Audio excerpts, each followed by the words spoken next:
Welcome to the Journal Star Sports Writers podcast. We are live on Facebook, and I've got some Peoria Rivermen guests with me. Head coach John Guy Trudell, Dave, our new radio voice, play-by-play voice, happy to be Andrew here. Mossbrooks, and Ted Hart. Thanks for having me.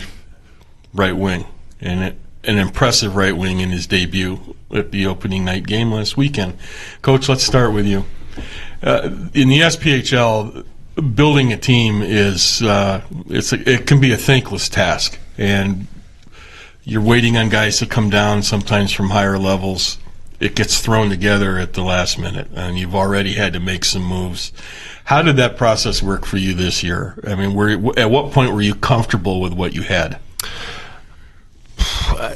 I don't want to sound. You're never really comfortable because you're right at this level. You really don't know.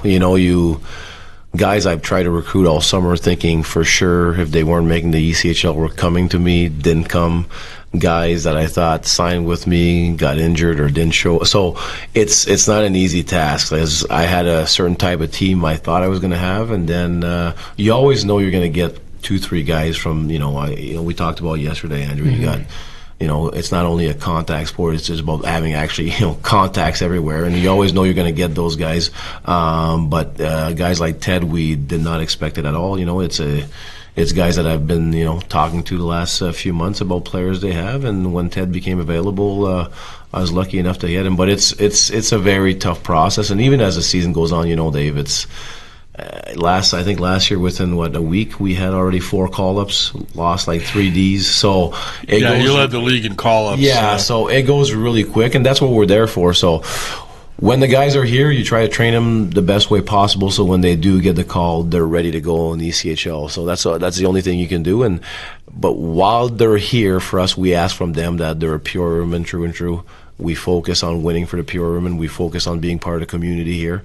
But it is a hard task with all the call-ups. And like you said, even guys just deciding to go to Europe at the last second. There's a lot of things that happen that the team you thought you were going to have, you don't have. Every day.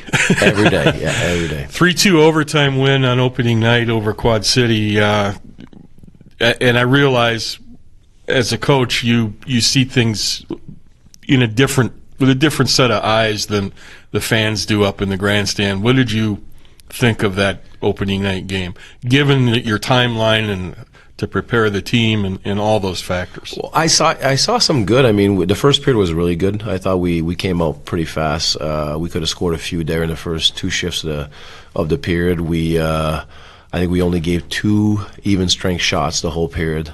I thought we were doing pretty well on even our tracking, our back checking, everything else. And when you're not in, it's the first game of the year for a lot of players. It's their first game in 6 months. When you're not in that peak physical condition, it's very hard to play as fast as we want to play in Peoria. So I think that has a lot to do with it. And when you lose your legs, you lose your brain, because then the brain overthinks and it thinks about the legs and it thinks about everything else that it shouldn't be think of instead of thinking about the details. So we saw enough good in the first period, and I always say you try to build. I mean, you hope next game we get a little bit longer of all out, you think, and then you keep building, right? Because like you said, a lot of guys at this level, my veterans, they know they're going to be here for the year, so the training's a little different. They know it's a long season. So we were happy we got the win. I thought Quad City played really well. They came back, they kept pushing, and the goals we gave was just little details. I think we were in the right position, just not doing the right things. It was interesting to see the way that team played. You have more size, I think, on this team than you've had in the past. I mean, it's a physically big team. Yeah, it's a big team. I don't think we used it the way we want. Right. I don't mean physically, I mean just long. I like long teams. I think we took away the sticks out of our own hands a lot of times. We played just with our arms instead of having that 7 feet extra or 6 feet extra stick to make ourselves long in passing lane. So, but again, it's a first, so we were kind of scrambly, everybody out of position. When you're out of position, it's hard to kind of defend those lanes. But we'll get there. We have a long team, a good team, and we have a lot of guys that are actually really wanting to get better. We have students of the game. They come and ask questions. They come in the office. They want details. They want other things. So as a coach, that's all you can ask for. You want guys that want to learn every day. Made a trade this week, sending Kyle Thacker over to Evansville for a centerman. Why don't you tell us what you got and how you're going to use them? Well, I talked to Alec Agaman, our captain, during the week, and he's like, Coach, he's like, I'll help you out as center as long as I can, but he's like, I'm not. And for us, again, I was expecting 2 centers to come. One broke his foot, couldn't show up, and then our other center, Blasco, did not show up yet. So those are 2 big pieces, and with Jordan, we would have had a great trio of centermen. And you know how I build my teams. You like to build from the center. I like to build for the center because I feel like they have a lot of responsibility. I like my wingers to be fast. So when that happened, I was really, to be honest with you, our only pure center was Jordan Carvalho. So when Alec became available, of course, we gave a good piece. And in Tax, I loved Tax as a kid. Kyle was a great, and you can see leadership in him, great person. But as a coach, my job is to try to build the most complete team possible, and we needed a center, and I think we got a little gem there in Alec Bayer. I watched his 2 games, and he played in the Coast last year, and he was in Maine for a few games, and I talked to the staff there that I know really well, and they told me great things about him, so we're happy to have him. Who's he going to play with? We're going to start with, he's going to play with Jordan Hernst and Alec Agaman on the right wing. Okay, and you're going to keep your big line, well, I guess you're not. Who are you going to have? No, because Teddy's going to be playing with McCormick, and we think we're going to put him with Carvalho tomorrow. So Carvalho, McCormick, and Teddy are going to be a line also. Outstanding. Yeah. Well, defensively, you need some pieces, you think? Yeah. We have McMartin that broke his hand in Cincy. He's coming back in 3 weeks. So that's why the trade was possible. Also, I have a D coming back that's kind of similar to Tax, maybe a little bit more offense to him, but the same type of size. And then you're always working. I like my D built a certain way, and I'm missing another piece after that. But if the guys that are here keep going the way they are and play well, for me, I need a certain type of defenseman to play for me. And if and you see it pretty quick, and if they can what's the type? A very high IQ. And I need a D that's able to jump into play and understand what lane to jump in. I think Hamilton took me a while last year, but now he's doing it. We got Nevs. Big Ben Escroba is a little bit, maybe not in the best shape right now, but Big Ben, when he goes, he's a very smart hockey player, and he goes in the right lanes. And I need another one because my power play on top also, I like two certain types of Ds, and I'm missing one there, but I think we can put guys in the right situation to succeed what we have. But as a coach, you're trying always to get better, get what you need exactly. But yeah, I need my Ds need to be a high IQ, and they need to know exactly how to do it. And I think they learned today. We actually had a video session with my D for about 15-20 minutes, just my defenseman, to kind of put everybody together, what I saw, what's on video, and what we need to do better. And then, of course, goaltending. You got a intriguing goaltending tandem with a veteran in Levine and a big name, family history in Brodeur. How are you going to handle those 2 guys? Well, Eric came in as our number 1. He's always going to be our number 1. So that's no doubt. When I went to meet him in Chicago, I told him, you got the ball. Jeremy became later on, so he's coming in, and Jeremy, I had a good talk, great kid, by the way, funny, and he wanted to have a chance to be on a team and play some games because he hasn't played in a while. He's been kind of in the ECHL a little bit all over the place, and it's always tough on a goalie. He's a young goalie. So the time management, we're going to sit together. Tuesdays, I always say, is our goalie day, so we sit together, we go on the ice early, we talk about preparation, we watch video on all the saves, and then we're going to go and make a schedule and make sure everybody's on the same page. But I'm a lucky coach. I get to have 2 really good goaltenders and 2 actually great team guys. They really care about the team and winning here in Peoria. Have you decided yet who plays this home game, another single game weekend? Yeah, we're going to go with Jeremy this Saturday, and then next week. We already decided on next week also, but we'll keep in the locker room for that. But Jeremy's going to go on Saturday. He hasn't played in a long time, and I want the kid to play, and I was talking to both of them, but to Eric, and I always say you never know in hockey. Like, remember, Eric was here, an unfortunate injury, and you have to have everybody, ready to go. And I see it as 1 game weekend very difficult. If I don't give Jeremy a game he's going to wait 3 weeks for a game. It's way too long. So that's why those 1 game weekends you have to give both goalies keep. They them don't fresh. do you a favor. No, they don't, but they kind of do in a way because training camp was so short, and I got a lot of guys just 3 days before a home game. So it's kind of nice for me to have a little bit more time to kind of put everything So in that we you're from, I'm sure, from a teaching and It's very nice for a goaltender installing standpoint. Yes. installing your system, Yeah. which is probably at 50% by now. Yeah, or- and I think we're getting there. Right there. I think we're starting to get there a little bit on different things. I mean, but the time helps you in that set. You're it still does. in training camp. I'm right sure it's now. really difficult on goaltenders, but Yeah. for a coach, it's kind of nice to have two 2 Yeah. 1 game weekends, the first two weekends of the year. Well, it was a good house in there on the opening night, and exciting finish for everybody. And Yeah. somebody got his first Riverman game behind the mic. Yeah, well, preseason doesn't count. Yeah. First No, OT no. call, too. First OT call. I mean, you got a lot of stuff out of the way right off the bat. Yeah, no, I mean, it's exciting, and obviously, with Coach Trudell, I mean, it's very clear right off the bat, even before coming here, there's a winning culture here. This team wants to win. He won't accept losing. And, from a broadcaster's point of view, some people think it's just a talk into a mic, but, I mean, you quickly become part of that team. You immerse yourself in that locker room just like you do with the front office. And, at the end of the day here, like whether it's broadcaster, coach, athletic trainer, player, guy selling tickets, everybody wants to win a championship. And, Coach Trudell has that mindset put in place. So I'm happy to be along for the ride.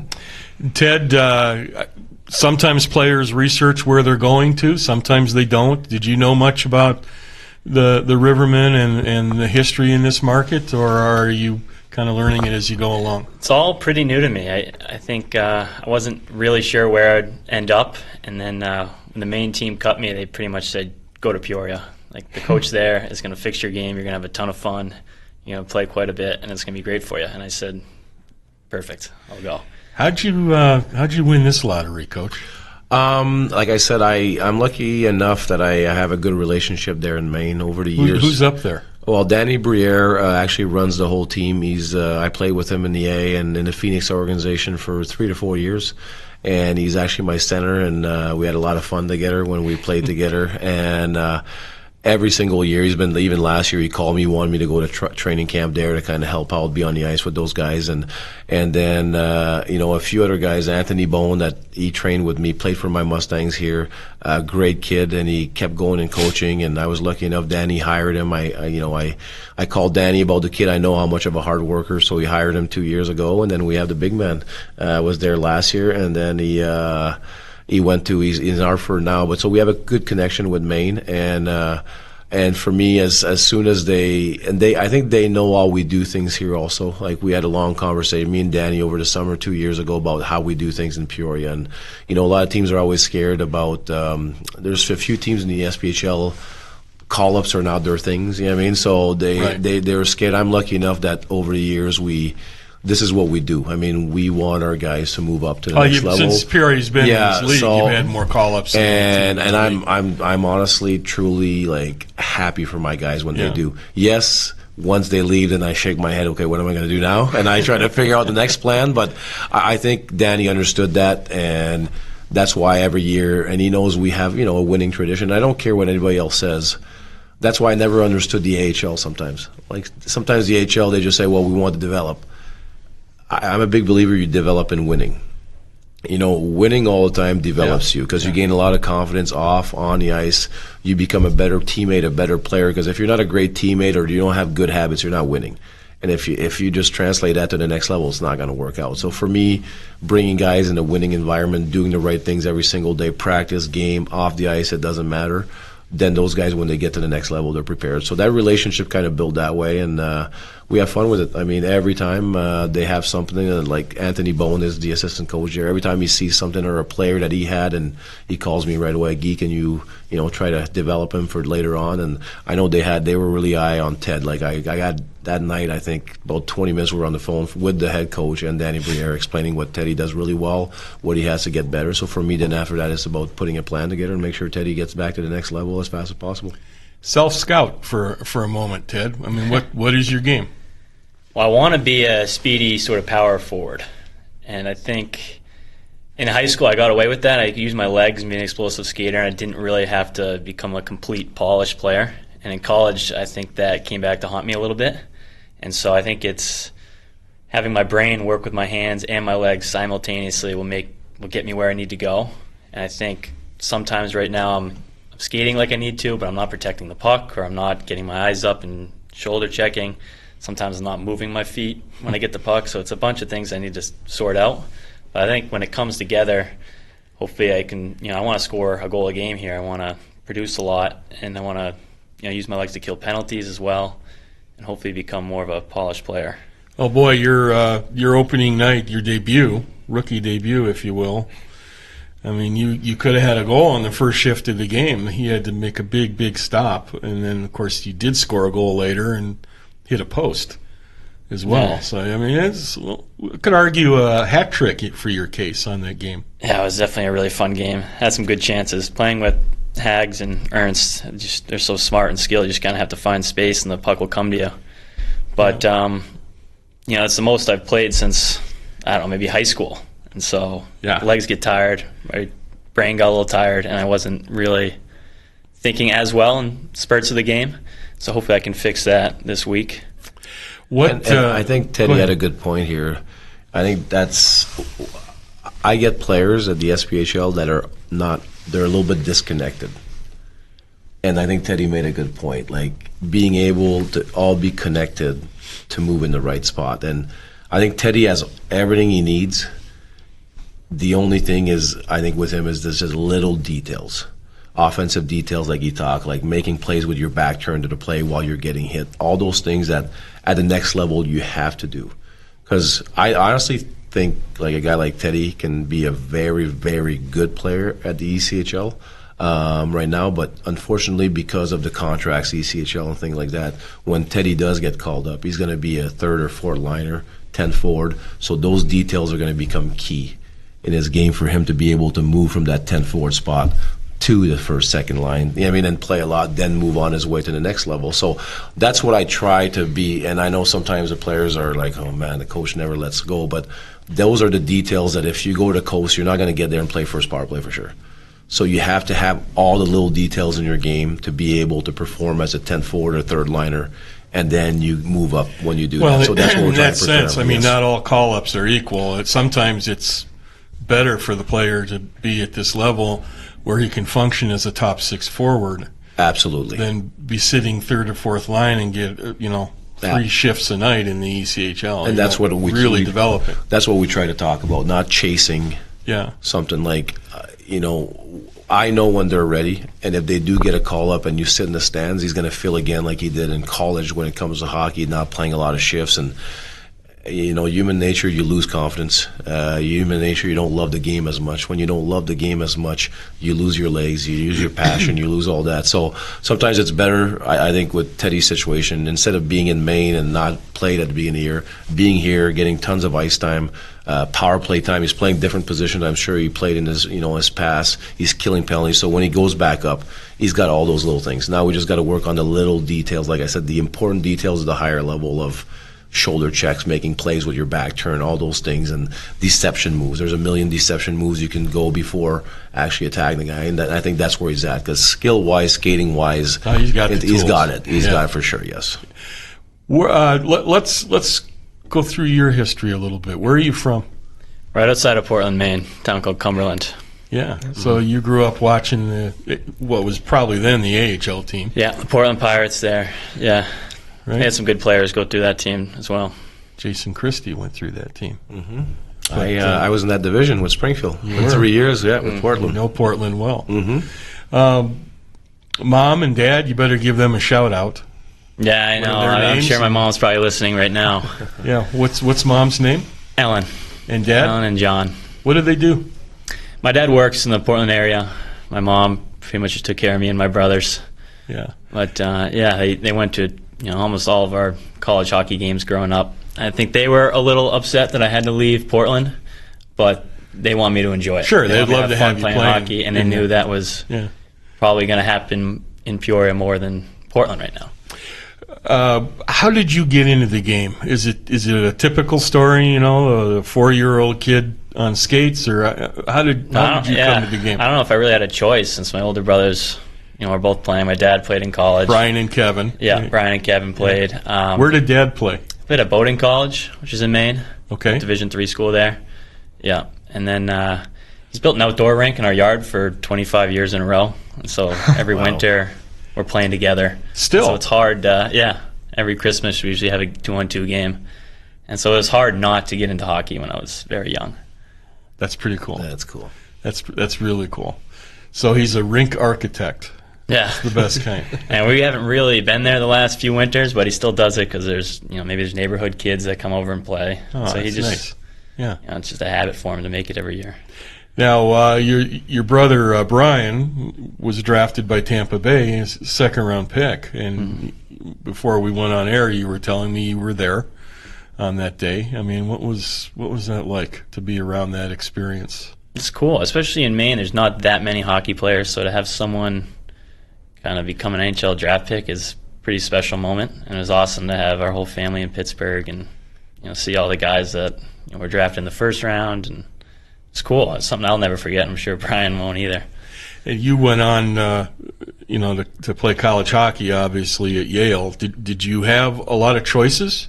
I mean, how did you settle on Yale? I was choosing between Providence College and Yale. My oldest brother Kevin went to Providence. I like to coach there. But it's hard to pass on, I guess, an Ivy education if you can get it. And I think that kind of crept into my mind a little bit. I knew it would take a little more focus developing as a hockey player going to one of those schools. You have to put more time in.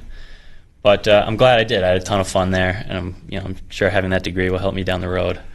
Degree in Economics. And you told us beforehand what you wanted to do with that, but go ahead and tell the listeners here. Most of my friends have an economics degree do banking, maybe New York or Boston, and so I'll probably try to go down that path. So you're a banker, all right, future banker. Maybe, we'll see. First 10-year pro career in the. Yeah, I mean, I'm going to play hockey as long as I can. Maybe when it stops becoming fun, then I'll get a job. Well, that's fair enough. All right, some rapid fire for you. Favorite NHL team growing up? Bruins. Favorite player, NHL? Ooh. I always liked Datsyuk growing up. Okay, fair enough. If you could play one NHL shift, who would you like to have as a line mate? Any NHL player, retired or currently active. Wow. If you could play a shift with somebody. I'd probably take Lemieux and Yager. Yep. Well, you're not greedy at all. He is going to be a banker. That's pretty cool. All right. Looking around in Carver Arena, you can see the history of the team. Mm-hmm. It's all over the walls in the concourse and in the arena itself. Have you been able to have any perspective about where you are? I mean, in terms of playing in the minors, this is a pretty good place to start. Yeah, I think looking around and seeing all the old teams and all the things that they won, especially last year having the team win so many games, I knew this was a town that had a winning hockey team, and I need to come in and contribute and be a part of it. And it's cool. To have a winning team and just have a role in that is pretty special. And this guy, you've had some coaches. What's it like working with him? Oh, I think it's great. You just look at his stats, from his playing career, and you know that he knows hockey, and he can, help you with where you need to go and what I need to do. And so I think, I don't think I could have a better coach right now for me. And Andrew, you're a newcomer to this market as well. Yeah. And you're researching the history. We've talked a little bit about it in the past weeks, but what are your insights so far? What have you learned as you've been here?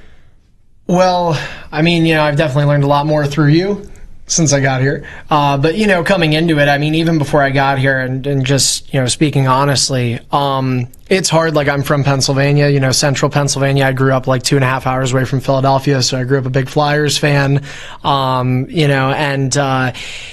whenever you have to move, like I think at least from a broadcasting point of view, there's like so many factors that go into it, which is, one, where am I going? How far am I going from home? Especially in my case, it was like my first time from home.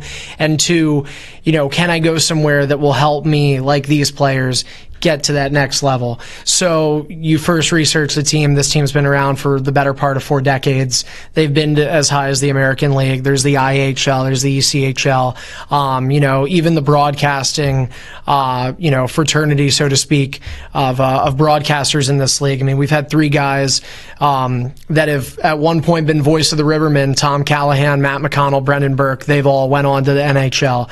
When they started in the SPHL, Alan Furing was here.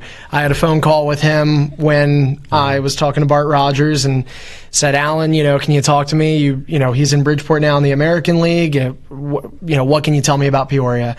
And he said, Bart is one of the best people he's ever met. And he said, Peoria is not like any other SPHL team. It's a different element. And it's interesting then from looking outside the market in, Peoria as a job is a good get. Yeah. And even getting here too, it's interesting because you quickly find out, as I was told coming in, it's, you're not just a broadcaster, you're going to be a part of this community and you're going to be a part of this culture. And it's something as little that I noticed here that, is just, I don't know, kind of shocked me at first is anywhere you go, even if you're going to pick up lunch at I don't know, a Culver's. I don't eat good, so I'm a regular.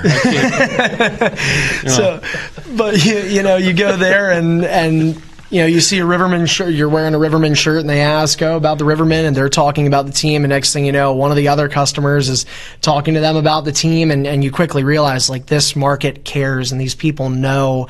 And as Coach Trudell said, it's not just like in the minor leagues. It's not the glamour of a promotional night or specialty jersey. Like it's about winning. And I can't speak for every single minor league market, but here, like people want to win. He isn't the only one that wants to win. The fans want it to win too. And I think that's a really exciting thing about being here. One of you mentioned history and tradition, and I think John Gee does a really good job of illustrating that in the Riverman locker room itself. I mean, he's got team pictures from over the years framed and hanging on the walls. Newspaper stories. There's one with a picture of them winning the Kelly Cup captured in that moment. It's important, isn't it, to try to connect players in 2019 with what has happened here over 40 years. Yeah, I think and not saying it bad, I think we live in a different generation when it comes to the young men that come and play for the Rivermen. Yeah. So I think putting it out there, I think they start feeling it more. And once I took over as a coach, I was lucky enough, I went to spend a week in Colorado. And they were in this ECHL at the time, and I wanted to see because they're a great ECHL organization and how they do things, what they do. So I spent a week with them in training camp because I told you guys this before, this is my NHL. So I want it to be the best possible, and I want to make sure that players understand that they're just not walking into a room and playing hockey. Like there's people before you that came before you and made Peoria a great place, and that's what you're trying to add to it. So for me, the pictures, we spoke the other day about bringing Mr. Sowers with the big pictures of him. There's a perfect place we talked about on the wall. Those are things that are important, and I won't go around the room and tell players, but a lot of times it's just a subject of conversation. You're talking, and all of a sudden, that was Mr. Sowers, and to make sure they kind of realize that, when you play, your ego's a little bit bigger sometimes, and you always think, well, if I leave or not, it's going to survive. There's going to be there have been a lot of people before you, and there's going to be a lot of people after you. So while you're in there, feel like it's a special place. And I want the guys to really embrace being a Peoria Riverman, even if it's like Teddy, probably a month or two, whatever it is. I want Teddy when he leaves to say, yeah, Peoria was a great place. Great fans, great tradition, great building, and then because no matter what, we all grow old. And we can't play hockey forever. So when he's home one day, I want him to think that Peoria was a really great place to play hockey with great tradition. So yeah, I look at the all-time roster, which is always a work in progress. Thanks partly to you. Yeah, you're welcome, buddy. You're welcome. I think we're up over 1,000 players in this franchise's history, and maybe 400 of them NHL guys. So a lot of people have played here. 4 or 5 coaches have gone to the NHL from here, and a few of them still are broadcasters, as you mentioned also. So there's a it's been quite a pipeline. It has been, and not only that tradition, but you're building great relationships for Right. life. And I try to make, and I know the players like Teddy's head spinning because he went from Maine to Peoria, and nobody's really Sure. settled in as a season right now. But once it's settled in, if we can understand that this is a great environment to develop, not only, to develop lifetime relationships. And I still have tons of guys that play for me. Hey, coach, I'm coming down this weekend. Can't wait to see you. And they come down and that's what you want. Because, like I said, like we get old, we'll retire. I'm going to retire from coaching. The team's going to go on. But the memories and the relationship I made with all these players, and those players with, like Dennis Sears coming back around the locker room now. And, those are all guys that you'll know forever. And and you know how it is that hockey's a different sport. You become a family really quick and you take care of each other for life. So that's why I'm trying to really build that atmosphere and that culture of people really caring about, Peoria Riverman hockey. Well, you're building something else too, and we'll wrap it up with this. But you're now 4 wins away from being the Riverman all-time franchise coaching victories leader. And I know we've talked about this a few times. You've looked at the list of those names that are on there, and it really strikes you, doesn't it? It does. I told you, like the wins number, I don't care much, but being in company of Pat Kelly and Jason Christie, a lot of guys that won, and I always look at every coaches. Bobby Plager, Paul McLean, all the These guys big, all went to the NHL. Yeah, all coaches that I had Paul McLean in the IHL when I left here. So all coaches I admire, and I know now when you're younger, you don't think coaches do that much when you're playing. You're like, they're just coaches. You have a whole new type of respect when you actually do the job for 7 years, even no matter what level. Like, it's a lot of work and what they accomplish. And I think a lot of them were a little bit like me, like they love the city. They want to be a part of, so you see Bob Plager still talking about, after winning a cup, about Peoria Riverman. We're going to bring the cup to Peoria. So things like that for me, I'm trying to just continue in their footsteps. The number-wise, to be honest with you, Dave, I'm going to be proud maybe when I retire, but I see for me like the number-wise as Alec Agam and Ben Escroba, those guys deserve the number. They're actually on the ice getting the win. So for me, I'm just proud to be with the names that are there because it's a pretty nice list, that's for sure. All right, Coach. Well, you're almost there. If you don't win 4 more games this year, I'm going to fire myself. You're gonna set a different kind of record.